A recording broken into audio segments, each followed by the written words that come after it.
Julien Stéphan, messieurs, était au match de la Nationale 3 hier face à Chauvigny. Quelle surprise j'ai eue quand je suis arrivé au guichet pour acheter mon billet, de voir qu'il était devant moi, C'est bon. en famille, pour assister à cette rencontre de National 3 entre le deuxième de National 3 et les Girondins qui sont huitième ou septième, je ne sais plus, ou En plus, neuvième en famille. du groupe. Mm.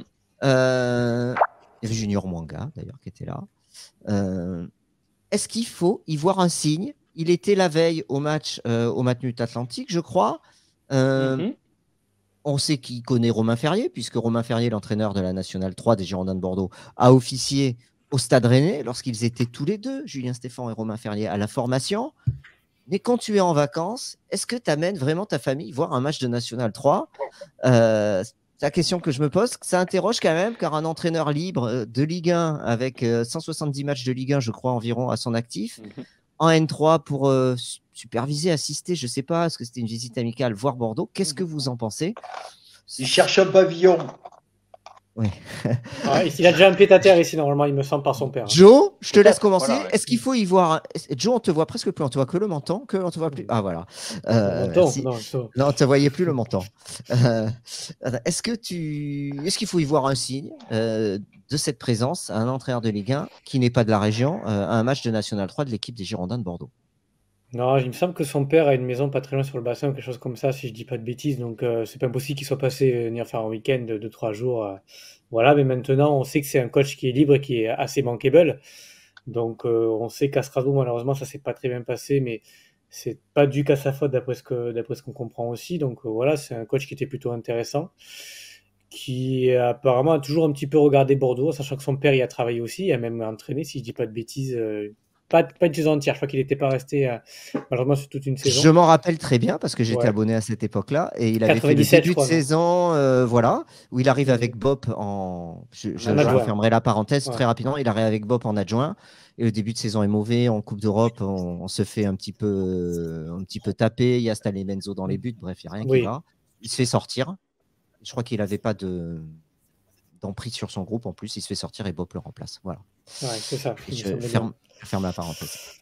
Donc voilà, je pense qu'après c'est un club quand tu es un coach libre, coach qui est en train plus en train de lutter pour la Ligue 1, avec un coach Guillaume qui n'est pas forcément toujours mis en avant et qui souffle un peu le chaud et le froid. Donc je pense que c'est normal un petit peu que tu t'intéresses à ça si tu es dans le coin. Donc voilà, peut-être qu'après il a rencontré du monde aussi. Voilà, mais ça après. On verra, mais après je suis pas trop porté sur les rumeurs ou quoi que ce soit. C'est pas parce qu'il y avait aussi Dugarry et Chamac, hein. Donc on peut se dire aussi est-ce qu'ils vont mais ils n'étaient pas au match de la Nationale 3. Voilà, donc non, mais tu vois ce que je veux dire. Mais c'est vrai qu'apparemment, monsieur Julien Stéphan a passé une grosse partie de son week-end à Bordeaux. Voilà. Gino, merci Joe. Est-ce qu'il faut voir un signe? Ça interpelle quand même. Voilà, c'est exactement ce que tu dis. Ça interpelle. Pourquoi? Parce que 2 matchs en 2 jours, dont le match de la réserve.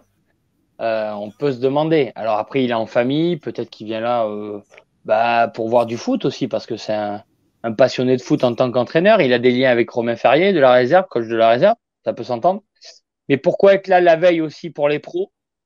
Ça interpelle un petit peu, sachant que, comme l'a dit Joe, c'est quand même un entraîneur qui a eu vent à un certain moment donné aussi, qui aurait peut-être des places qui se libéreraient à Bordeaux et qui a plutôt apprécier le projet bordelais, je pense.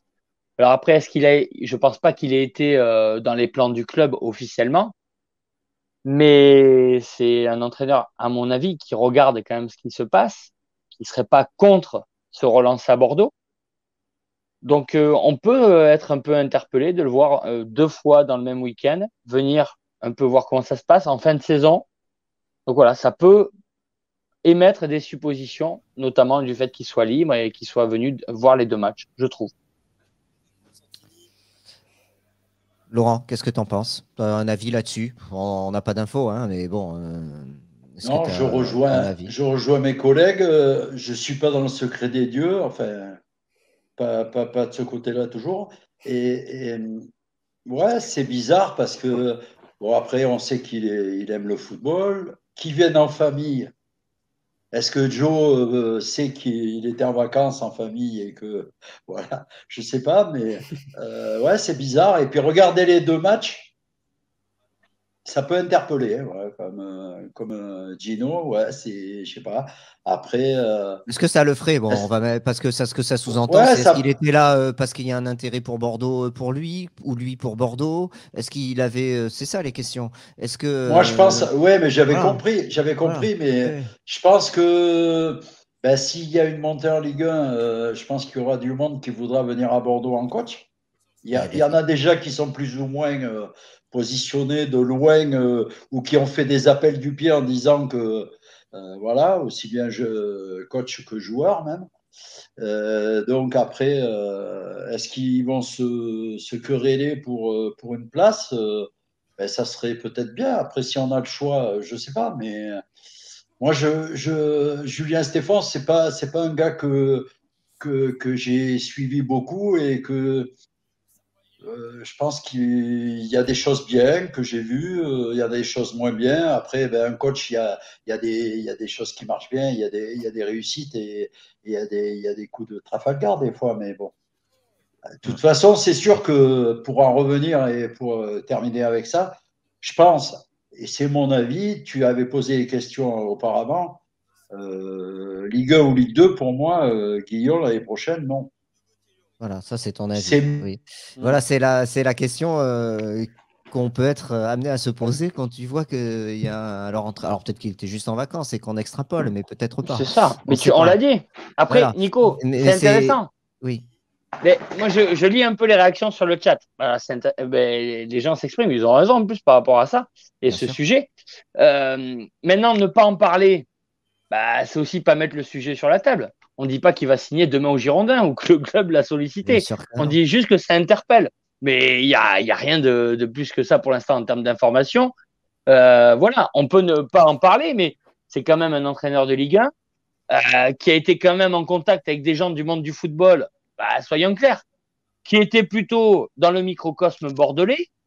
Ça, c'est une vérité, hein, qu'on le veuille ou non. Donc, il faut le dire. Au bout d'un moment, on ne peut pas laisser les dossiers sous le tapis et ne pas en parler. Donc, il faut être clair aussi sur les sujets. C'est pas faire offense à qui que ce soit au club de le dire.